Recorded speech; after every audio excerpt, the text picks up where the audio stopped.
Սամվել Կարապետյանի պաշտպանները դիմել են Մարդու իրավունքների եվրոպական դատարան, վիճարկում են գործարարին ազատազրկելու որոշումը։ Փաստաբաններն այլ մանրամասներ դեռ չեն հայտնում։ Դիմում ենք մի կառույցի ակնկալիք ունենք, որ մեր խնդրանքը բավարարվելու է, այսինքն արձանագրվելու է խախտումը եւ պարտավորեցվելու է խախտումը անհապաղ վերացնում։ Պաշտպանական կողմն այս քրեական հետապնդումը ծայրից ծայր ապօրինություն է որակում ու աբսուրդ։ Իրավական ամենաթողության օրինակներից է վերաքննիչ դատարանում նշանակված նիստը, ասում է պաշտպան Ռուբեն Հակոբյանը։ Չնայած փաստաբանները հետ են վերցրել վերաքննիչ բողոքը, բայց դատարանը նիստ է նշանակել, որ քննի այն։ Մենք հրաժարվել էինք, Դանիելյան Արմենը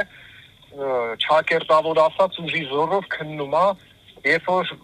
ասում է, եթե հրաժարվել են, պետք է երրորդյա ժամկետում հարույթը կարճելու որոշում կայացվի։ Ռուբեն Հակոբյանը պնդում է, իր փաստաբանական պրակտիկայում նման դեպք չի տեսել, որ բողոքից հրաժարվեն ու դատարանը չկարճի վարույթը։ Իմ պրակտիկայում այսպիսի բան չի եղել եւ ես կարծում եմ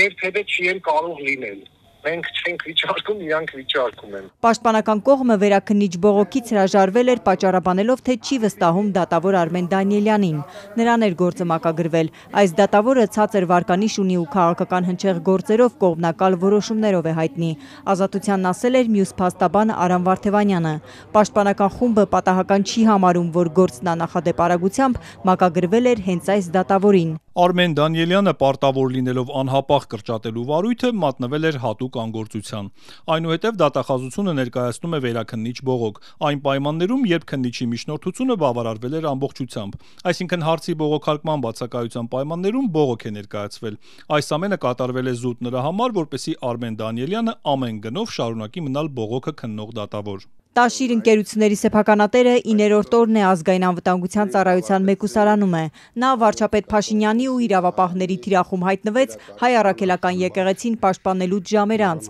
Նիկոլ Փաշինյանը հրապարակային սպառնաց, հոգևորականների բարեգործներին ընդմիշտ պասիվացնել։ Ժամեր անց ոստիկանները նրան ձերբակալեցին, հետո էլ 2 ամսով կալանավորվեց։ Նա մեղադրվում է իշխանությունը զավթելու հրապարակային կոչերի համար։ Կարապետյանի նկատմամբ կատարվողը քաղաքական հետապնդում են որակում փաստաբանները։ Այս գործով որևէ մեկը թող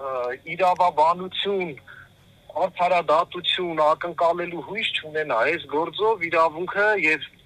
օրենքը չի գործում։ Եկեղեցին պաշտպանելուց հետո ազատությունից զրկված գործարարի կալանքը խիստ ռեժիմով է։ Տեսակցությունները սահմանափակված են, միայն մերձավոր ազգականները կարող են տեսակցել ամիսը 2 անգամ։ Թե ինչու կալանք եւ ինչու այդ ռեժիմով, այս հարցերի պատասխանը փաստաբանները դատարանի որոշման մեջ չեն գտել։ Այս գործով դուք ապօրինություններից զարմանում եք, այդ հայտարարությունը հանցանք գնահատելը ապօրինի չէր,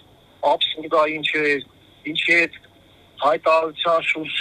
քրեական վարույթ նախաձեռնելը աբսուրդային չէր։ Կարապետյանը բանտից ուղերձներ է հրապարակում Փաշինյանի քաղաքականության հետևանքների մասին, ներքին խնդիրներից մինչև արտաքին քաղաքականություն։ Ամենտեղ ու ամեն օր ինքնիշխանության մասին գոռալով մեր երկիրը վերածեցին ուրիշների ինքնիշխանությունն ամրապնդելու գործիքի։